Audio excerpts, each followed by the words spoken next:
This is the Ink, Pray, Love podcast. We talk all things health, wealth, and community connection. Let's go.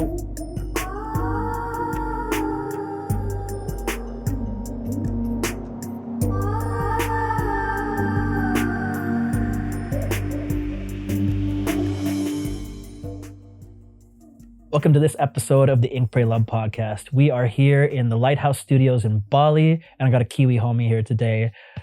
Longtime friend of mine, Jesse Wynyard, also known as Aeon The Poet. He is a certified fucking G in my books. But bro, tell us, who are you? Thanks for having me, bro. Thank you. Just arrived in Bali last night. And yeah, for those of you that don't know me, I was raised in the hoods of West Auckland in Aotearoa, New Zealand. Been a coach in the coaching industry for about 12 years now. And yeah, man, I've just got a very interesting story. And to go really quickly into it, basically born into a really challenging life. In the first 21 years of my life, found a passion for helping people through coaching, found a passion for creativity through dance and hip hop and rap.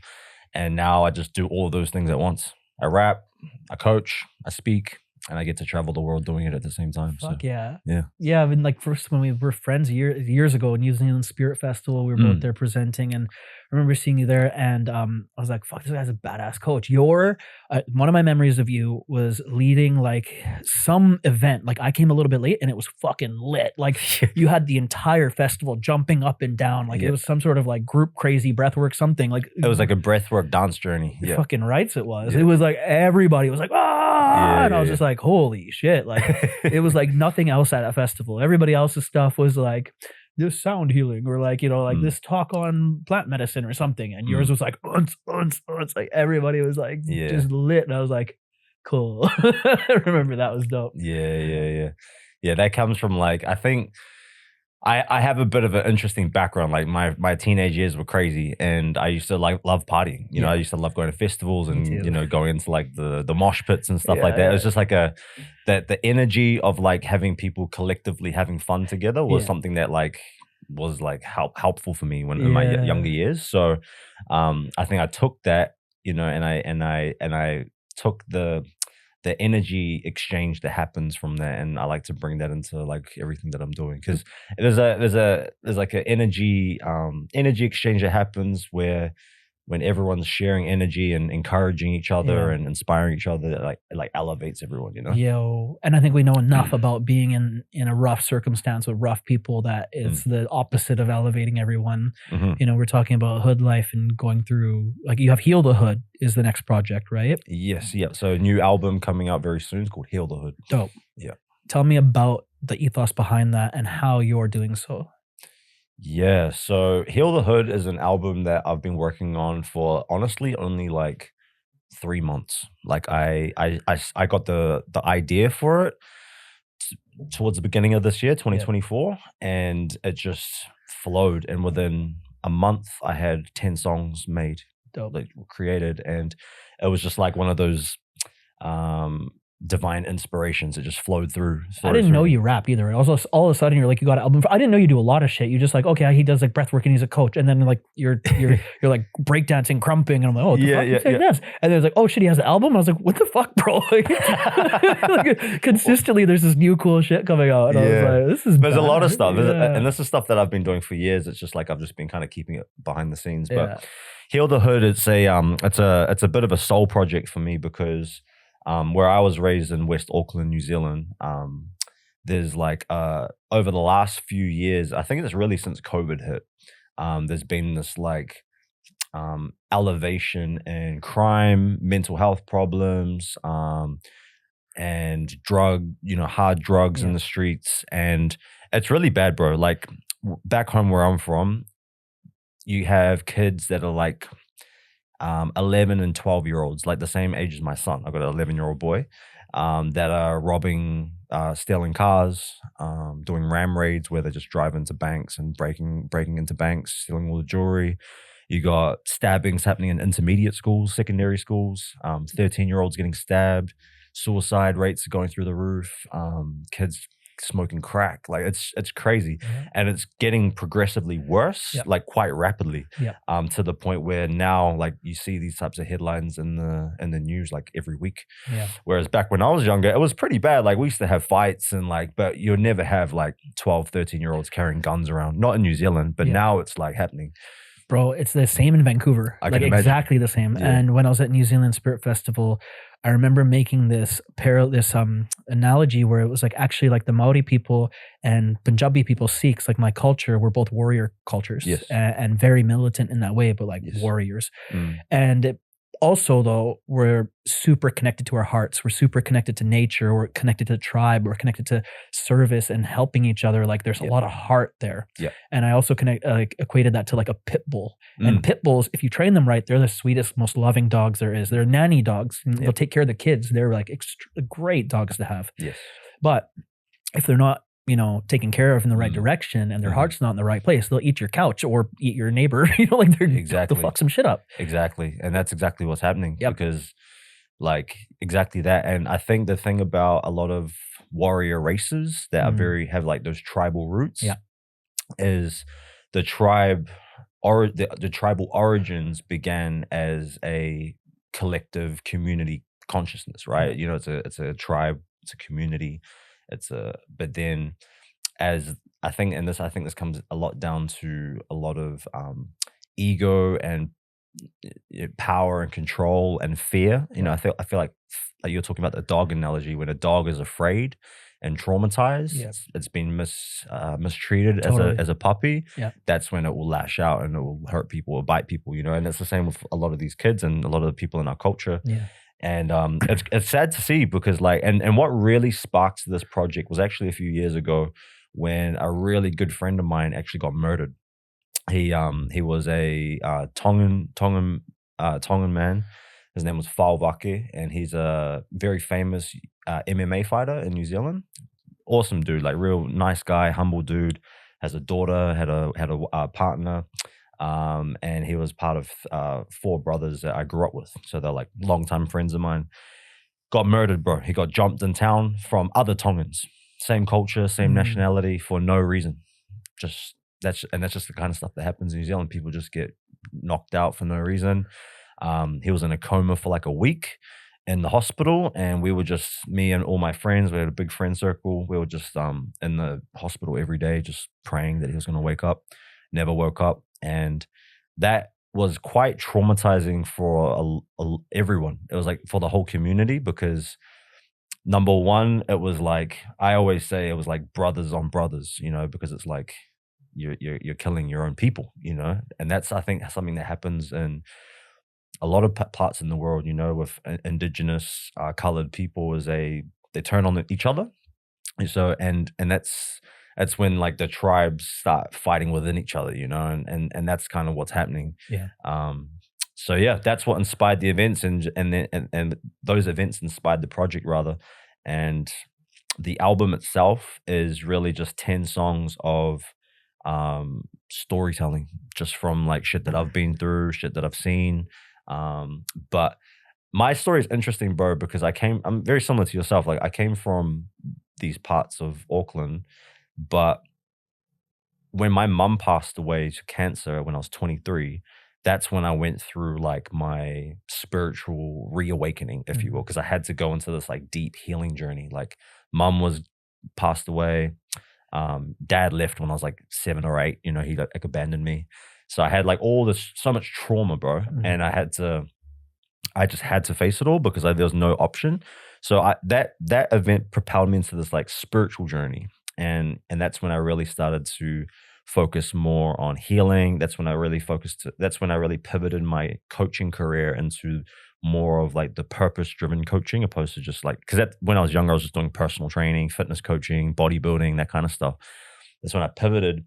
But I always like remembered my roots and where I came from. And the more I healed myself, the more I became aware of the need for healing in the communities, And the interesting thing is, bro, like I see so many of the youth, so many of like these younger generations, like the kids that are my son's age, they've got so much potential, but they've just got like so little guidance. You know, there's no real positive role models. Like the whole like masculine, like modern day masculinity is very like unbalanced and ungrounded. Tell me about you know, it's crazy, bro. Yeah. So there's just not that much hope for these younger kids, and that's why I do the rap, I do the dance, and I integrate all of it. Because if I was just to do coaching, I'd reach a small minority. Yeah. Whereas I know if I can tell my story and put it over a sick beat and get a dance crew to dance to it, then it's gonna reach some people, you know. So that's dope. Yeah. I love that there's this big hip hop culture in New Zealand. Like even Israel Adesanya, like he's like breakdancing and shit. I'm like, fucking cool, man. And a bunch of dudes that I know, like we had a few tattoo artists that were from New Zealand come up that were like about it. And then now even our bro Lucas Mack, like good friend of both of ours, and seeing him do music, his music's dope. Have you heard his new album? It's actually like amazing. I was super impressed. It might be one of my top played songs or albums this year is his. Obviously it's your bro, you're super proud to play it, but it's actually good music. Yeah. So you guys check out, plug for Lucas, check out his album. It's dope. Sure. Yeah. Elevate is my favorite track on that one. And Love is Medicine. Anyways, so seeing that healing of these people, what do you think is what's working, you know, as you've been going through this? Because you're dealing with some people that are, you know, hardcore. Sometimes it's hard to get through to them. And some of the stuff that we've been doing in our circles for healing, they'd be like, gay, you know, like they'd see that and it wouldn't be like, it wouldn't be, that's what they would say. How do you get through to them, get them to do some stuff that's a bit more mindful, tapped in and... I think there's so many different ways to answer that question. And I think what's really like, because you're right, a lot of the solutions to a lot of the problems are right there in front of you. But the problem really is not in the amount of tools that are available. The problem is the awareness of them and the willingness to actually do them. And you can only really have willingness to try a healing modality if you come to a point in your life where you want it. You know, you realize that you actually want to do this. You know, it's like you can't force someone to go into a breathwork workshop and breathe for 90 minutes unless they are willing to do it. You know, they have to have the will, the desire to actually seek something. So I think the main thing that's really important is it's a larger problem and solution that's needed, and I think it's something that is really within the culturescape. You know, the culturescape is really when we look at music, when we look at entertainment, we look at like all the core things in society that actually influence the minds of humans. That's the areas that really need to change. And when I look at what is actually influencing people, we have music, we have entertainment, and we have social media. Like these are the things that people consume like every single day, you know, and they're just addicted to these things. And unfortunately, with a lot of those three things, those core influences into the culturescape, a lot of them are just very negative, bro. You know, like we got social media. There can be positive sides of social media, but at the same time, there's just a lot of bullshit out there, you know. Totally. Music, I mean, we could have a whole conversation about what goes on inside the music industry and the darkness in there. Yeah. You know, it's all driven by ego, it's all driven by money, it's all driven by power and control. There's a lot of people doing things like shady things to get to high places. You've got the entertainment industry, which again, same sort of thing. You know, there's a lot of these things that are really like creating a lot of mind viruses for people, and it's changing the way people see themselves. It's disconnecting them from their real power. So, and then that leads to problems. It leads to problems in relationships. It leads to physical health problems, mental health problems. And then it leads to people just fighting and killing each other on the streets, you know? So, which it seems like is a bit of a divisive plan. I mean, it can get to like a bit conspiracy theorist shit, but also like the evidence is, you know, massive. And there's been accounts that are saying like the CIA put rap in, like promoted gangster rap so it could keep the black community down. And when you hear what you're listening to, like you actually listen to the words, you're like, what the fuck? Like why? Bad and bougie, whipping cocaine with an Uzi. First of all, why would you whip cocaine with an Uzi? You use a spatula. That's just bad. That just doesn't make sense. Second of all, what the fuck? It's just like, it's a ridiculous, like, we're being brainwashed, I feel like, and but the music sounds good. The beat's dope. Like you can't help it. Some of it's dope. But when you're listening to what you're actually listening to, you're like, it's programming. Fuck, how many kids are like, I'm in love with the cocoa, and don't even know what that means until later. They're like, cocaine's acceptable, of course. Yeah, exactly. It's so like imprinted in our minds, and I saw that too because I was living life like a rap music video when I was a drug dealer. Yes. And I was like, yeah, this is just normal. Of course, you got to do this shit. And my life was like a weekend music video, like The Weeknd. Like I loved The Weeknd, but it was really like drugs and sex and like hectic. And then I realized, I was like, this is not very wholesome. And I started listening to like more wholesome stuff. Yeah. It was actually like a big state change because we're being like just like programmed, it feels, whether it's consciously by the powers to be or just ourselves. Like we're around these influences. I think it's super, super important for the kids to actually be able to see that other shit's cool. And that's why like I fuck with Lucas's music is like, it's positive. He has positive music and it's good. So it's like, that's important. And I feel like you're doing the same thing where it's like, you can talk about the streets, but it's not like you're glorifying it. That it's like, that's it. You should sell coke. It's like, like it's different, you know? And that's it. It's, you know, when you go deeper into it, when you look at a lot of a large amount of the music that is being pushed, like millions of dollars of marketing revenue being pushed into it, is like there's orchestrated sounds and there's orchestrated messages being pushed through the music. And music is magic. It's you know, words and sounds and frequencies create vibrational resonance inside the body, inside the mind. It's magic. It's straight magic that's just programming us. And you can tell, like, if you're a conscious, self-aware human, you can tell if you listen to some like really like negative lyrics, you will feel stuff in your body. Like you'll feel like the root chakra. You'll feel like these lower chakras being like tampered with because it's just like the frequencies of the music, you know? And that's the kind of music that's pushed. Most people don't know it. A lot of people will hear that and be like, oh, that's just like bullshit.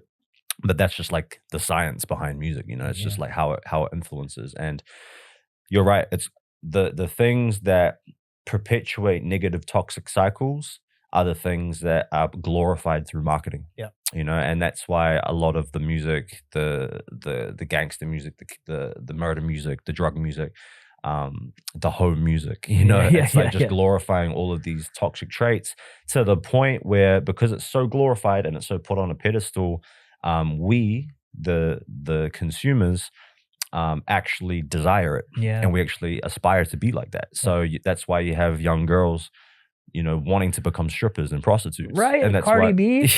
Yeah. Bro, don't get me started on fucking Cardi B. You hear some of the stuff that she's saying? It's like ridiculous. Yeah. And you got these young girls that are like, oh yeah, that's what I aspire to become. Yeah.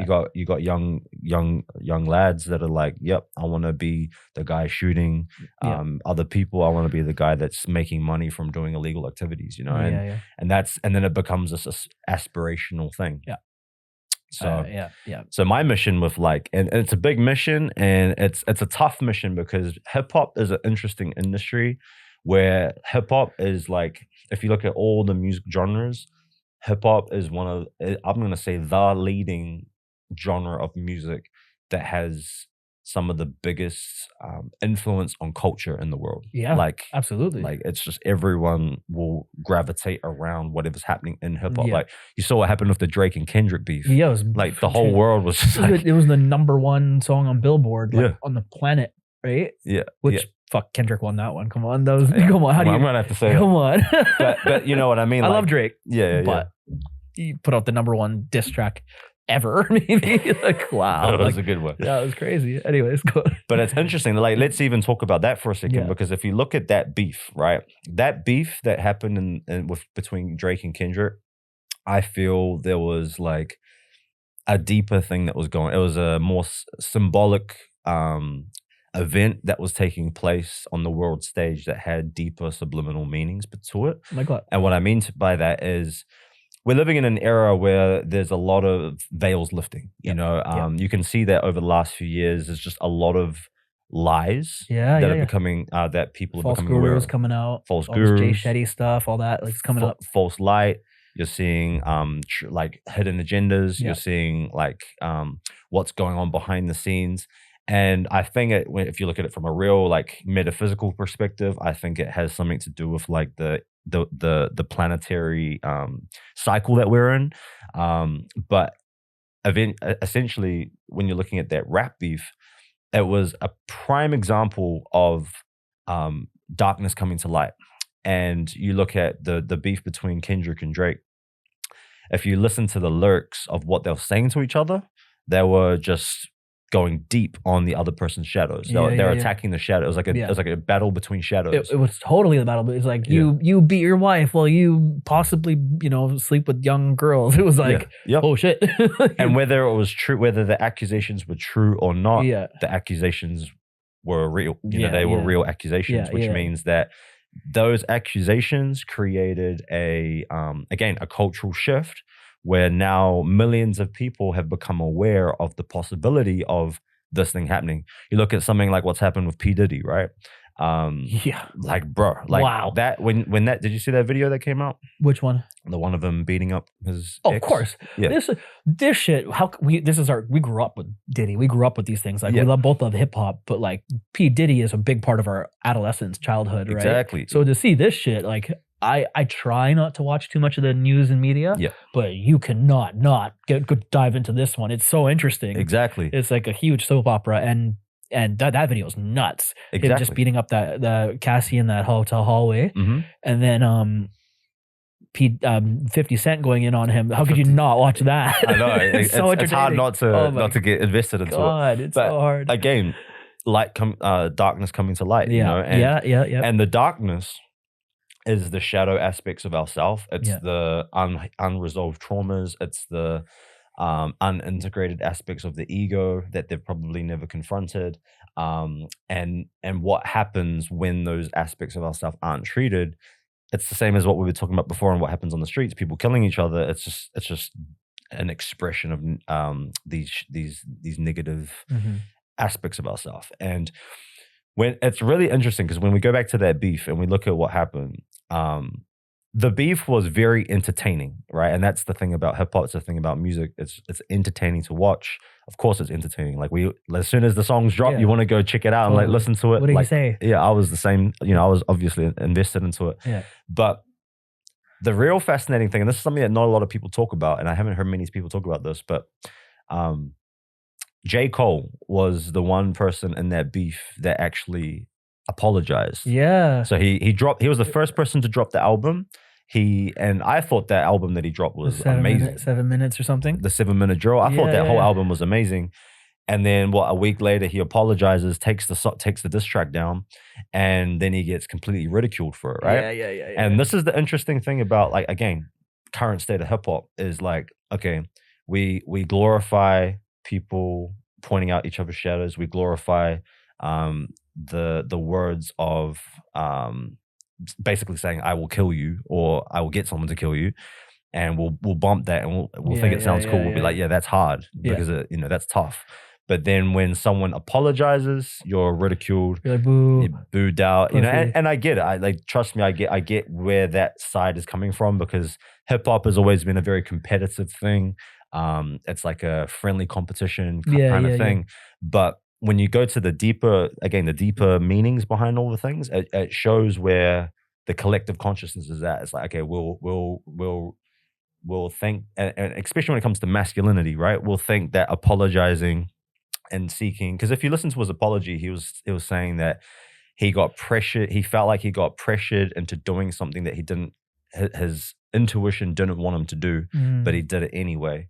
And that made him like feel like he was acting out of integrity. Integrity, I believe, is like a key virtue of a masculine man. So if you're acting out of integrity, doing something that you know you shouldn't be doing, and then you own up to it and you apologize for it, but then you get ridiculed for it, then that shows where everyone's at. But you can see people like Diddy or people, and again, not saying that these accusations were true and those, for Drake and Kendrick and stuff, but there's like hall passes. It's like, oh, we just like let that happen, we'll still bump the music, it's still cool. You know what I mean? It's just like, I mean, we let it, it's like a cognitive dissonance. Like we know it's not good, but we accept it anyway. I mean, Michael Jackson, who has not bumped out Thriller, and you're like, dude, or like Michael Jackson, I think, is the most widely accepted. Like, people still bump his stuff, but you're like, dude was a pedophile. Like, that's the worst thing that you could be. Like, what are you talking about? How can you still like play this music out loud? And you'll see people like loving Thriller and shit. Yeah. And that blows me away because I'm like, yeah.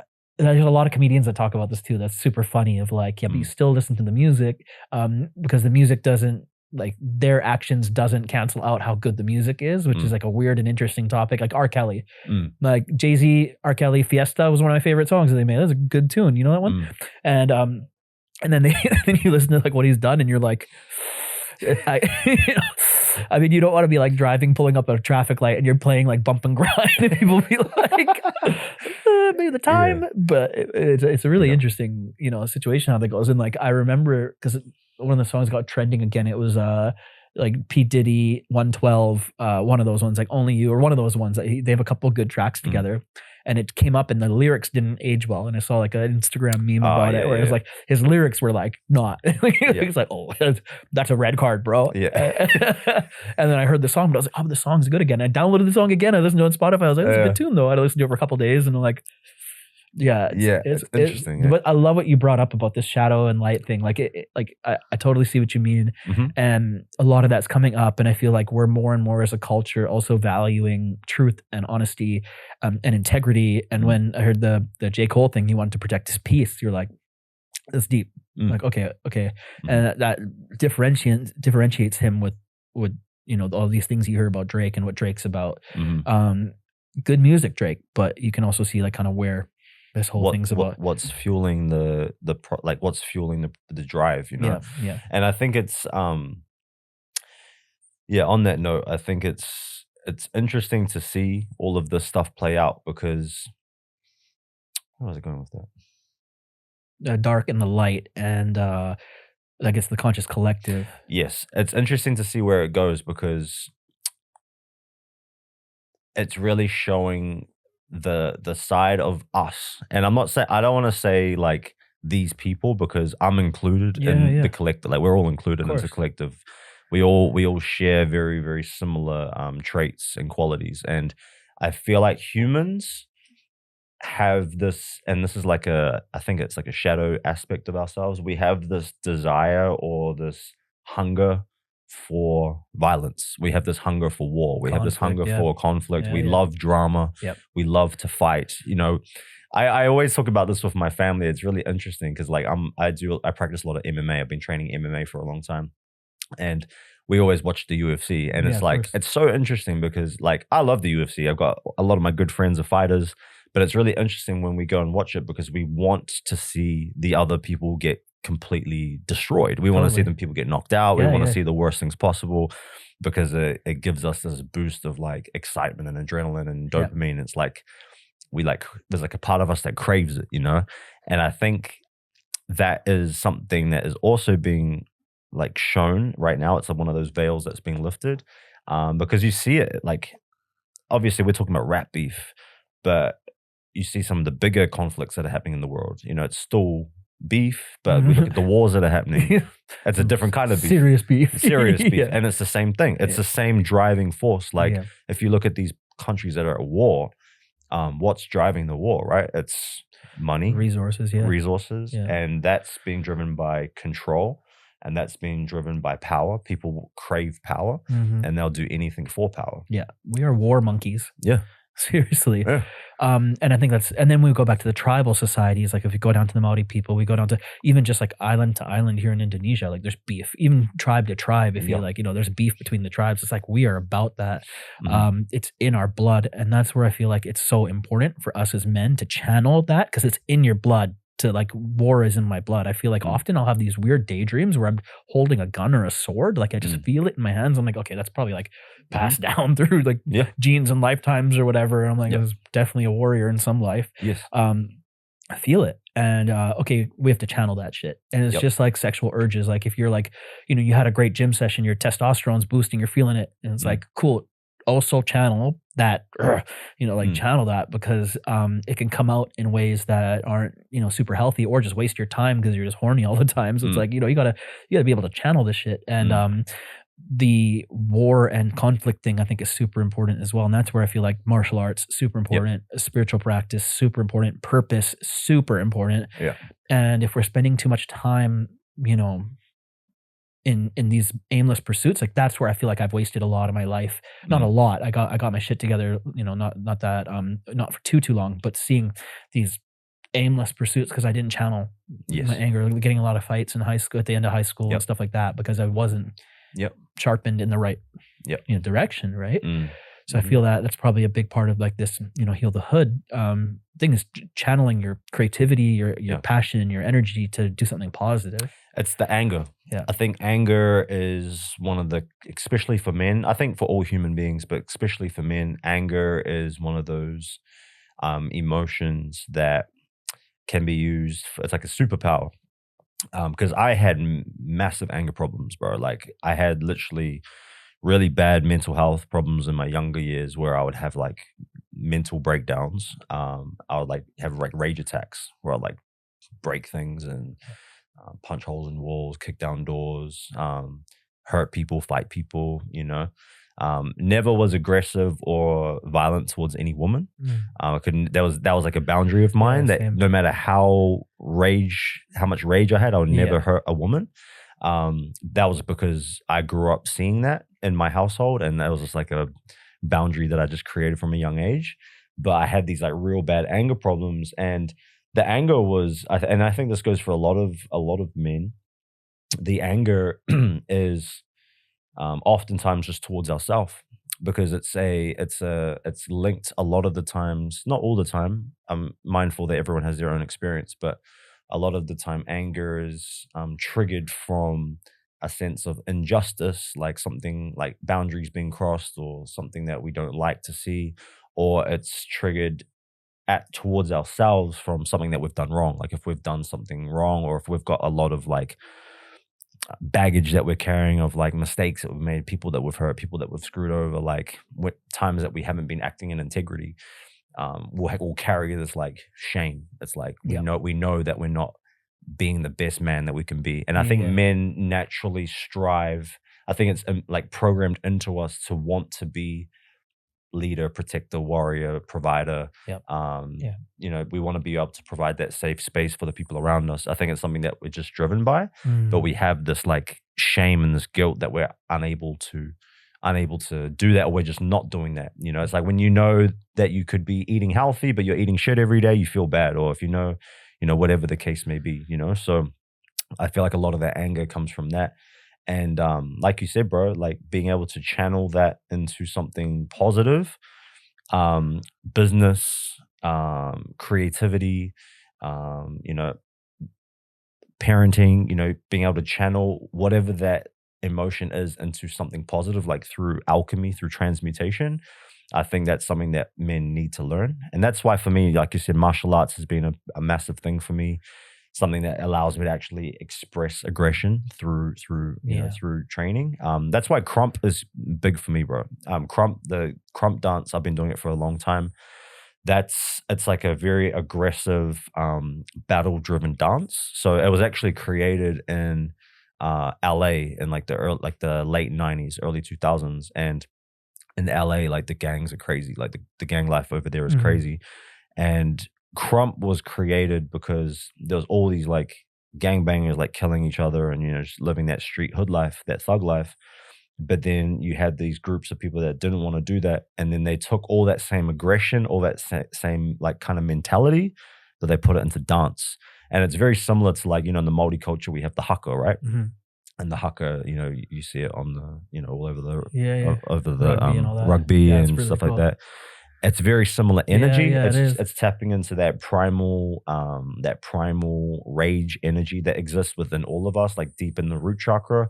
And it's being able to express that outwardly and channel it through movement and through creative expression, directed at someone, because it's a battle-driven dance. You battle other people, but it has that element of respect and that martial arts kind of mutual respect element to it. Control. And I think if you can teach a man how to channel, like become aware of his emotions,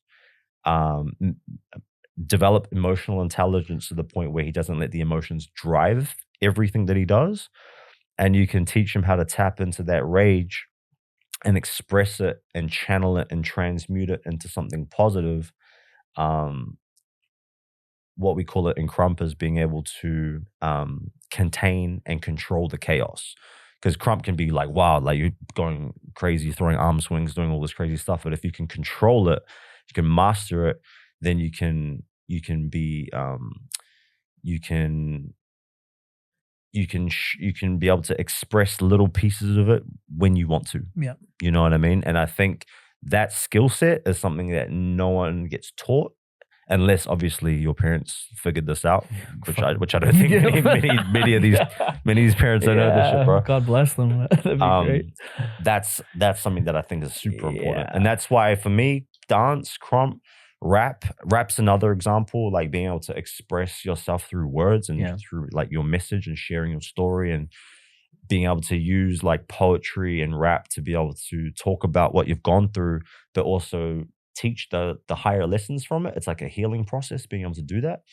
Then these are just tools that I think can connect, that people can learn, that are actually cool to do. Like 100%. You know what I mean? I think it's huge, man. And I think you touch on a few things that are super important there. Just like, being able to express our anger and not let it bottle up inside. It's super important. And that's kind of what my pops was like, because he didn't learn that stuff. He didn't have these emotional intelligence classes or books or anything. They're immigrants, like they didn't have that. So I think so many, definitely Asian parents, but a lot of men everywhere, like their pops wouldn't express healthy anger, so it'd come out blowing up or quiet. Like it's such a man thing to do. I think that's a big thing that we see in a lot of this violent cultures and things like that.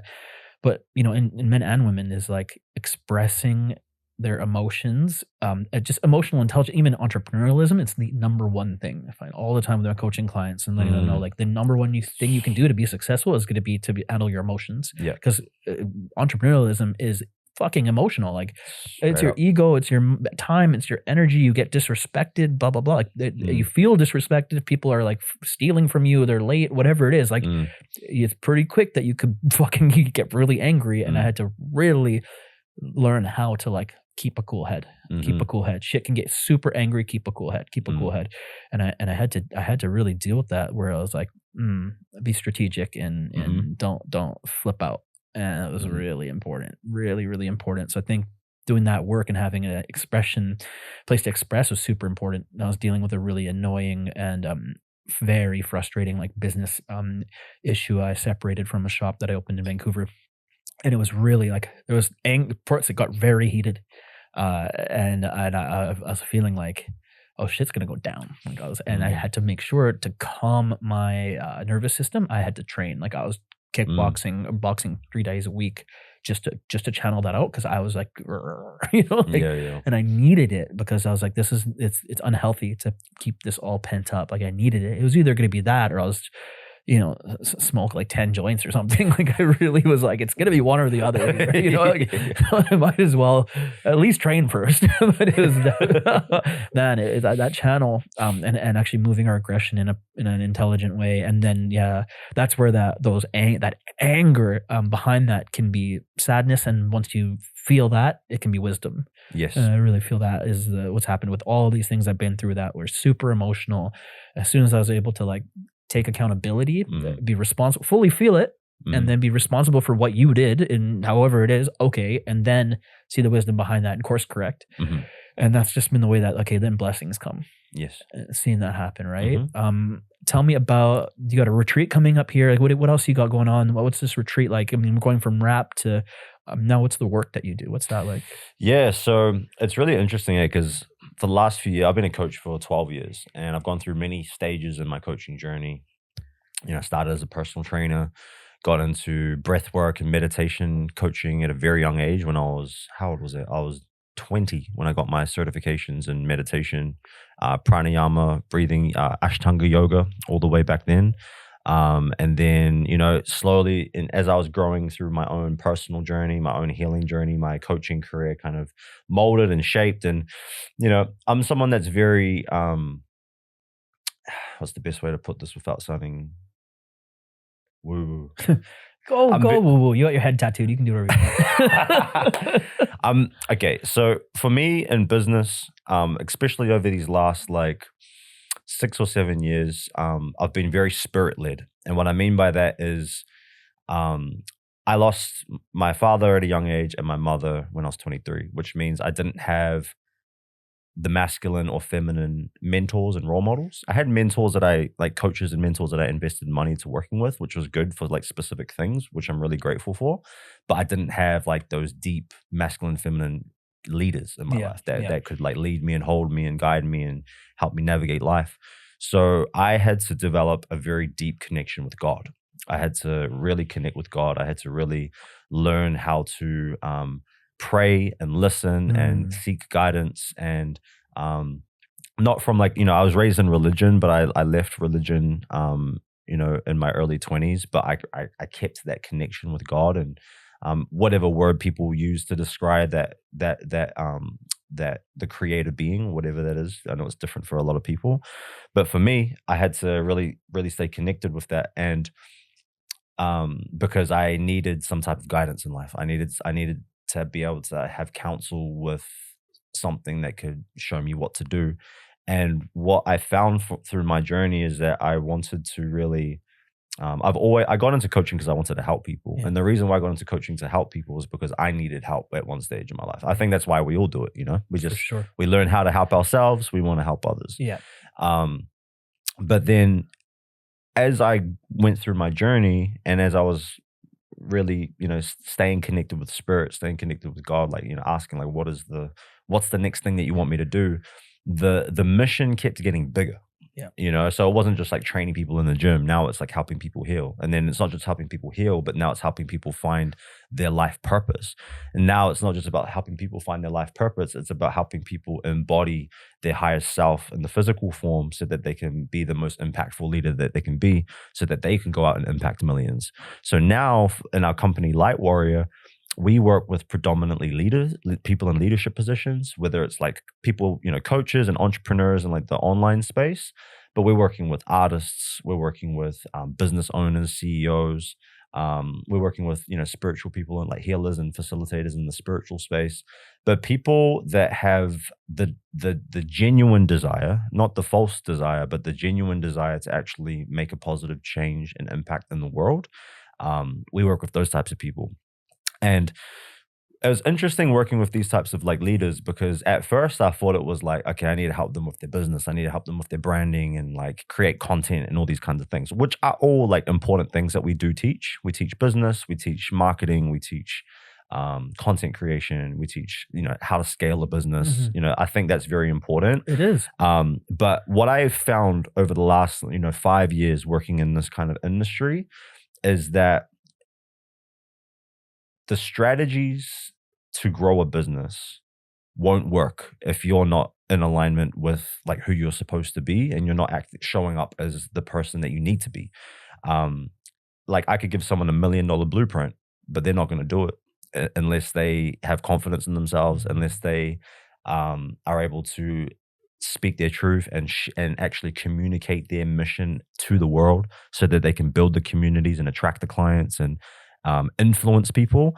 We live in this age of influencers, but most of these influencers don't know how to be influential. Totally. Yeah. We have this thing where it's just like, okay, we need to create this specific type of content and hack the algorithm so that the algorithm spikes and we get more views and engagement. That's what people are thinking about, but people aren't thinking about, how do we actually spark positive change in the person that I'm talking to? Totally. People are trying to make millions of dollars through coaching and through teaching personal development and spiritual philosophies, but they're not thinking about how can I impact millions of people's lives. Yeah. And I think if you make that shift from like me, get more validation, get more engagement, get more money, and you shift the focus to, okay, how can I actually serve the world and how can I actually genuinely help people? And you align yourself to that, you start to completely shift your energy, And so yeah, anyway, that's kind of like what my thought process has been around all of this. So now we run these retreats and these programs where we do the business coaching. We help people on building the foundations for their business, but we're really doubling down on the embodiment of a impactful leader and how to actually tap into that sacred rage that we talk about, because that's where a lot of our drive comes from, whether you're male or female. You know, when we look at why we do what we do, like for me, the reason why I do this is because I grew up with trauma. So I had so much anger within me that it led me to wanting to go and help people. So I need to learn how to tap into that and channel that through the words that I say so that people can feel me, you know, because if I'm just speaking like monotone and I don't have any connection to the words that I'm saying, then people will feel it. I'll just look like another AI influencer on social media. Totally. And we live in a world of AI influencers. Literally. There's literally AI influencers out there. And there's going to be more and more of them. For sure. And they're going to be able to take over the algorithm. So we're living in this day and age where the world is going through a lot of shit. Big shifts are happening. There is a need for really like genuine, real, heart-centered leaders. And our mission is to help activate that spark within them, to help them align and to help them develop the confidence and the skill sets to be able to confidently and powerfully communicate what they're here to do so that they can build the communities, they can build the movements, so they can make the change and they can lead people. That's dope. Yeah, I love that, bro. It's really great. A lot of the philosophies of what you teach and go through, I resonate with deeply, and I do a lot of the same stuff because it's so fucking important to be able to lead from the inside out, and people who've actually done it, who've really like lived the life and created it, and then still live a great life. Like I think that's super important. I see you totally do that, and I commend you for that. I'm excited for you to be here on the island of the gods and be in Bali, and hopefully I can show you some cool shit while you're here. Love it. And we'll probably tattoo you while you're here. I'm definitely gonna get a tattoo, bro. Let's go. Yeah. Thanks for driving all the way down here, bro. Thanks for coming to Lighthouse and being on the podcast. I appreciate you, my friend. Thank you, brother. Thank you. And everybody else, thank you for listening. If you like this episode, please share it. That's how we get to grow the show. Message me or message Jesse. Let us know you liked it. We'll be stoked to hear from it. And thank you for tuning in. We'll see you on the next episode. Peace. Thank you so much for listening to this episode of the Ink, Pray, Love podcast. I hope you found it inspiring, entertaining, funny, and also feeling a little bit more present and connected to yourself. Please leave a review and like and subscribe and do all those things. I'd really appreciate that. As well as if you're feeling in a giving mood, this podcast is there for the charities that I love to support. Go to www.arenbaya.com/charity and get some of those good karma points. This podcast is brought to you by LightHouse Studios in Bali, as well as Full Reset Coaching. That is my coaching practice. And if you're looking for help in business, inner game impact, and building your legacy to be something you're proud of, your brand, your business, and how you walk the earth and who you impact, and also having the mindset and the heart set to be able to be happy handling it all. I'm here for you. Just DM me. Let's go. Peace out, homies. I'll see you on the next episode.